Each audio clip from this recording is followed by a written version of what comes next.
We're going to look at some more identities today, but before we get started, I want you to use the sum and difference identities that we worked through yesterday, and I want you to find the exact values of these two trig functions.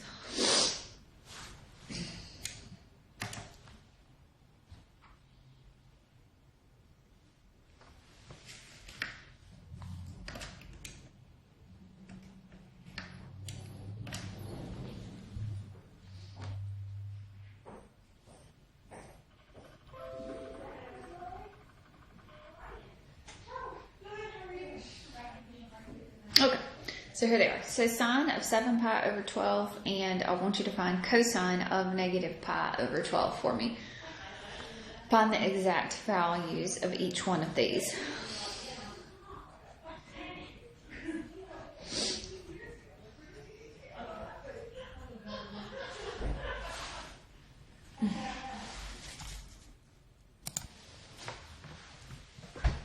Alright, so 7 pi over 12, remember, hopefully now you are very good, that this is going to be pi over 4 plus a pi over 3.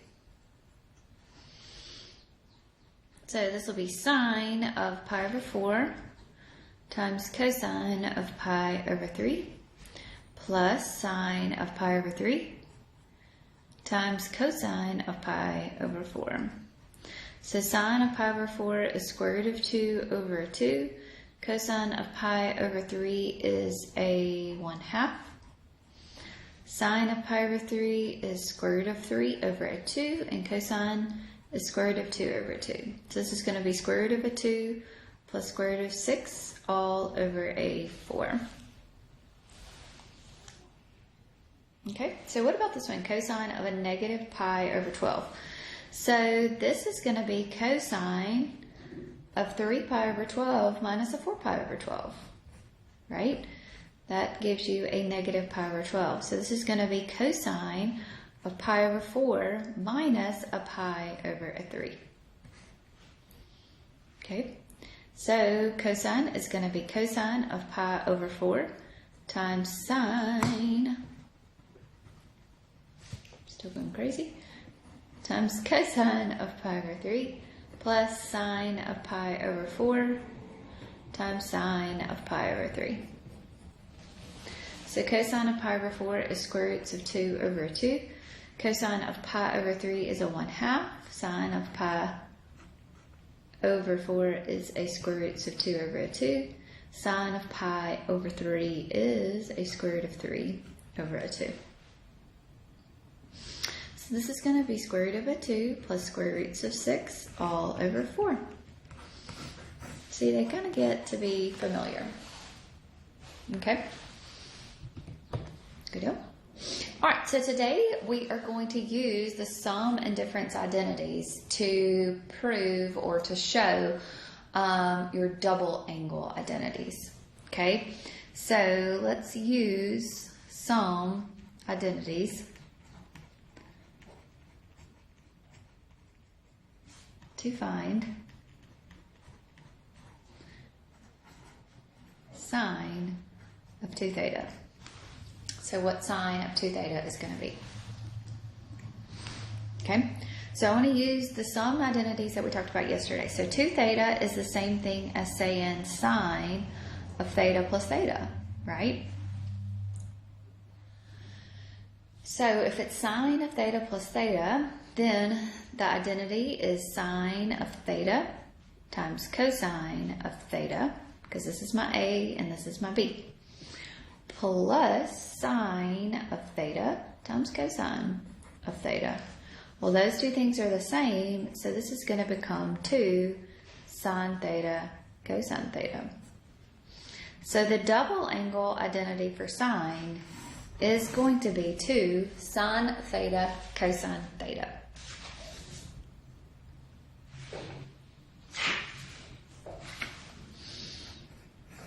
All right, so what about cosine of the double angle? So y'all do this one for me.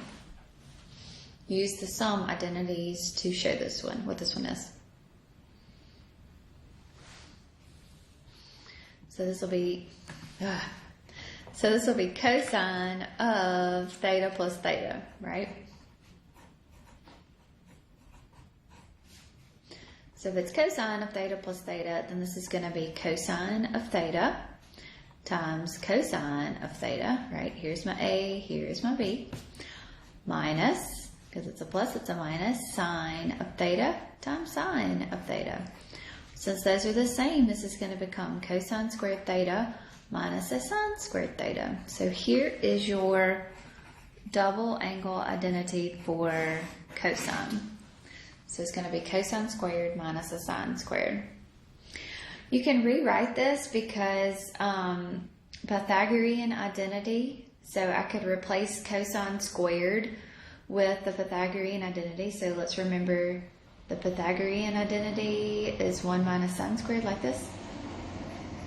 Or if you wanted to substitute in for sine squared, it's going to be 1 minus a cosine squared. Because remember, cosine plus sine, so cosine squared plus sine squared is equal to a 1. So the other way that you could write your double angle is to plug in 1 minus sine squared in for your cosine. So you'd have 1 minus a sine squared theta minus a sine squared theta. So this is going to be 1 minus a 2 sine squared theta. So that's another way that you could write your double angle identity, is just plug in your Pythagorean identities in there. Okay, or you could, for sine squared, you could plug in a what? A 1, for sine squared, I could plug in a 1 minus a cosine squared. So what's going to happen with that? It's going to be cosine squared minus a 1 plus a cosine squared theta. So this is going to be a 2 cosine squared theta minus a 1. So the other way that you could write your double angle identity for cosine, so there's 3 ways that you can write the double angle identity, but it's all from this beginning one right here. Okay. All right, so now let's look at tangent. So our last one will be tangent. So tangent of your double angle. So this is going to be tangent of your angle plus your theta here. So the sum is going to say tangent of theta plus tangent of theta all over 1 minus tangent of theta times tangent of theta. So this will be 2 tangents of theta all over 1 minus a tangent squared theta. So your tangent of your double angle, it just stems, so these double angle identities just stem from your sum and difference identities. Okay? All right. So, if sine of alpha is equal to a negative 12 over 13, and alpha lies in quadrant 3, find the exact value.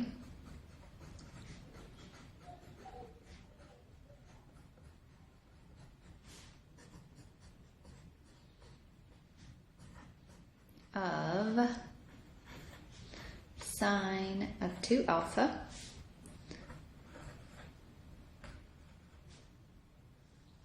cosine of 2 alpha and tangent of 2 alpha.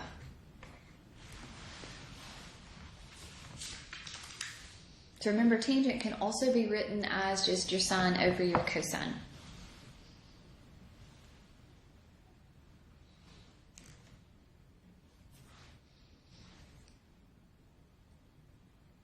Okay, so if I know that sine of alpha is negative 12 over 13 and alpha lies in quadrant 3.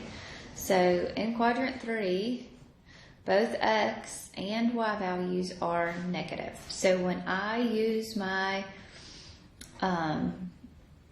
Pythagorean theorem here, I can find x. So this will be negative 12 squared is equal to 13 squared plus an x squared. So 13 squared minus a 12 squared is 25. So x is going to be equal, and it's going to be negative in that third quadrant. So x is going to be a negative 5. So that means that cosine of alpha is going to be negative 5 over 13, your R value. So sine of your double angle is 2 times sine of alpha times cosine of alpha. So sine of alpha is negative 12 over 13. And cosine is a negative 5 over a 13. So multiply your numerators. So we'll have a 120 over a 169. So sine of the double angle is going to be the ratio 120 over 169. Cosine of the double angle, so it's going to be cosine squared alpha minus sine squared alpha.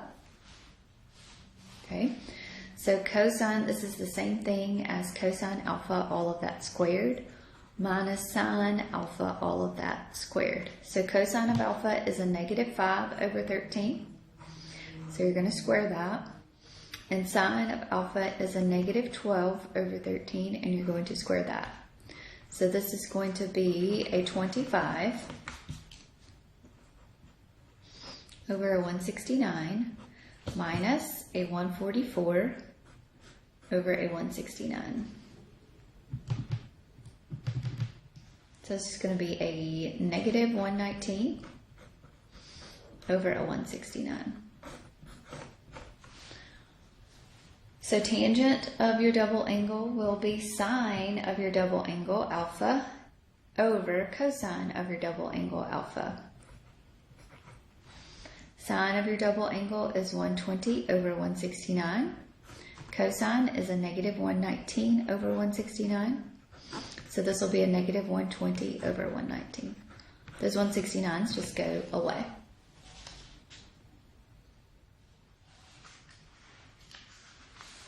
Okay.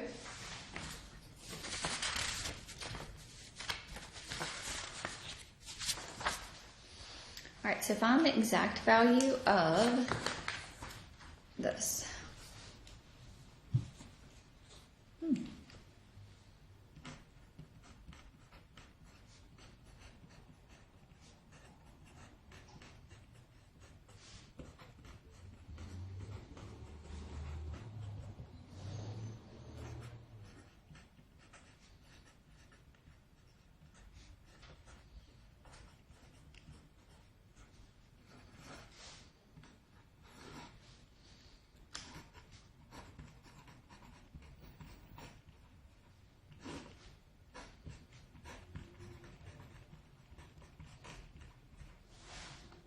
So find the exact value of these two things for me.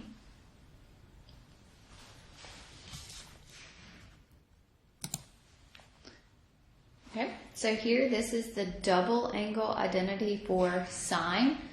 So this is going to be sine of 2 times this angle, 22.5.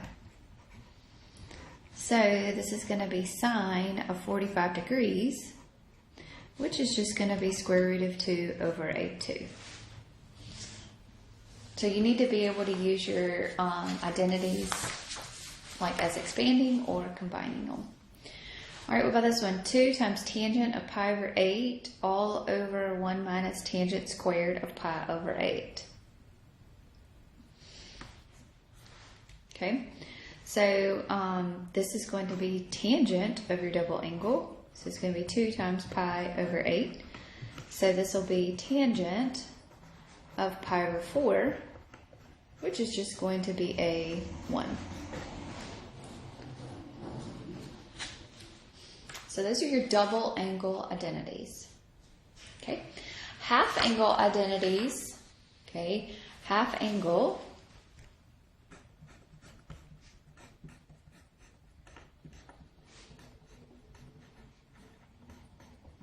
Instead of doubling your angle, you're going to take half of it.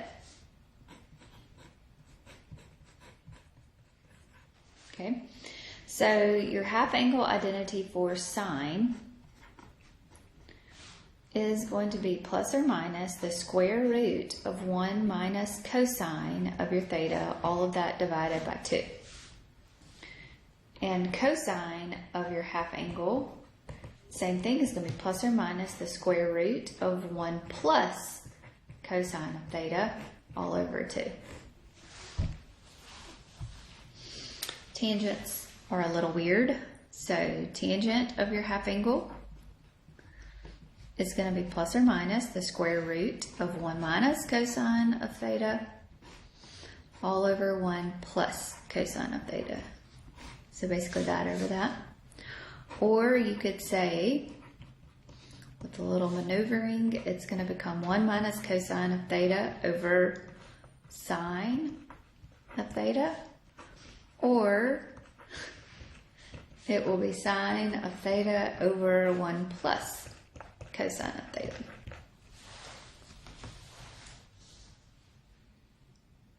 Okay, so to determine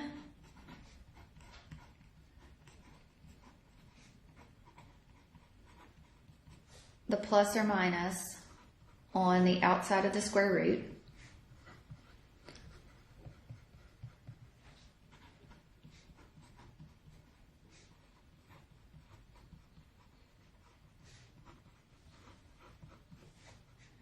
you need to find where the half angle lies.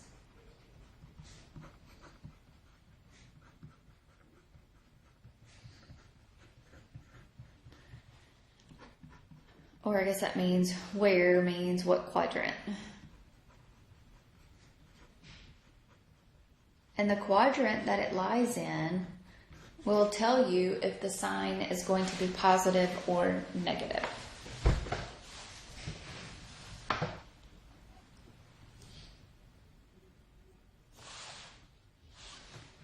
Okay, so find the exact value of cosine of 67.5 degrees. Cosine of 67.5 degrees. I don't know 67.5. I don't know where that is. But 67 said that this is a half angle. So what angle is divided by 2 here? So how I solve that is what is multiplied by 2 here. So that is going to be what? Theta here would be equal to a 135 degrees. So this is going to be the same thing as saying cosine of 135 divided by 2.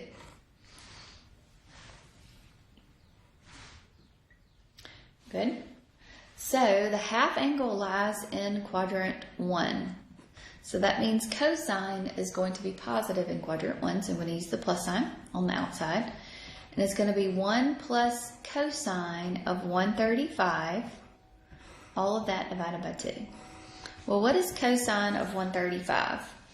It's a 45-degree angle, so this is going to be 1 plus square roots of 2 over 2, all of that divided by 2. So this is going to be, get a common denominator up here, so that's going to be what? 2 over 2 plus square roots of 2 over 2, all of that divided by 2.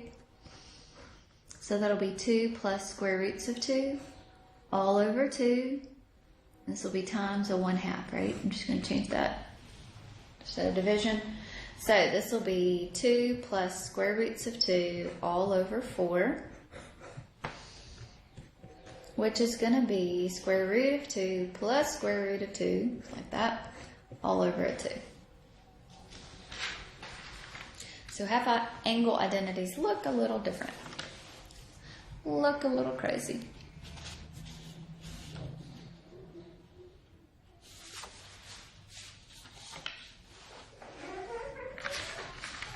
Okay. All right, I'll do this one for me.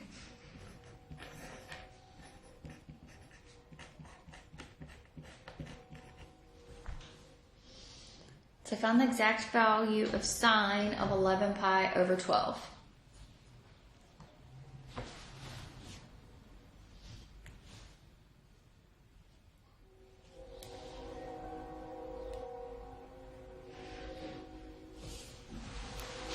Okay, so 11 pi over 12, so that is in what quadrant? So if it was 12 pi over 12, so 12 pi over 12 would be in quadrant, would be 180, right? So this is going to be 11 pi over 12 is going to be in quadrant 2. Yes? So it's going to be a negative on the outside. Well, first I need to find the half angle. Or no, it's going to be positive, I'm sorry.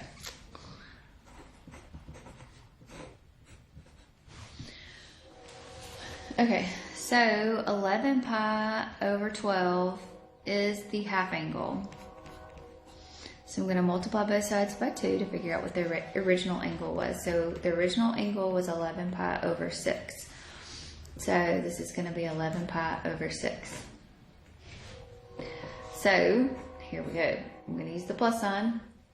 And it's going to be 1 minus the cosine of 11 pi over 6 divided by 2.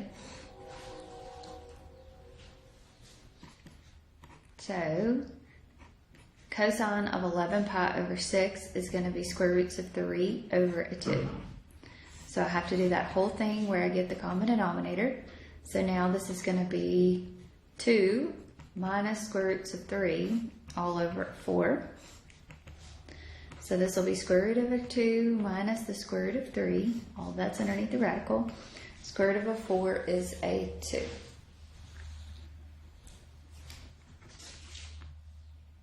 Okay. All right, let's do one. Where was that one that we just did?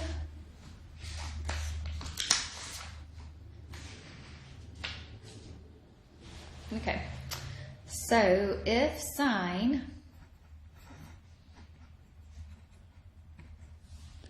of alpha was equal to a negative 12, and alpha was in quadrant 3, find the exact value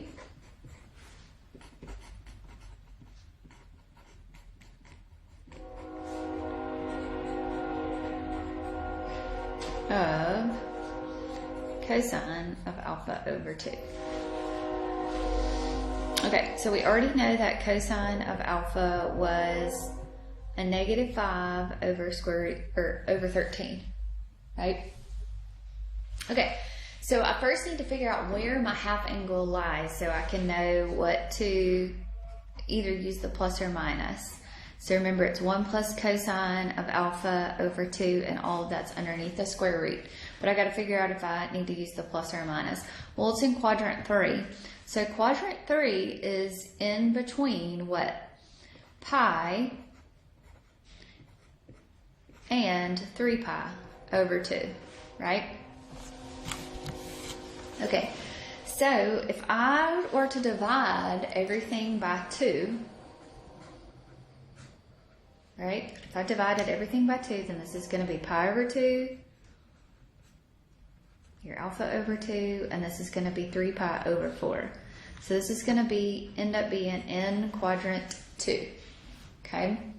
So I'll be in quadrant 2. So is cosine positive or negative in quadrant 2? Negative. So I'm going to use a negative sign outside there. And so then this will be 1 plus a negative 5 over 13. This is all over a 2. So this will be a negative 13 minus a 5 all over 2 times 13, which is a what? 26. Like that. Yep. So this is going to be a negative square roots of 8 over 26.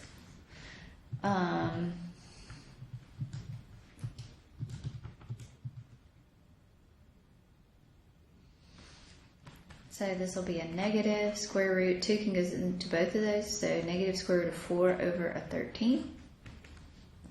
Square root of 4 is a 2, so it's going to be a negative 2 over square roots of 13.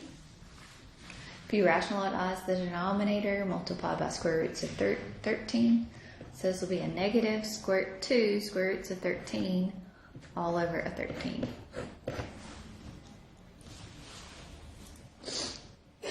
Good deal?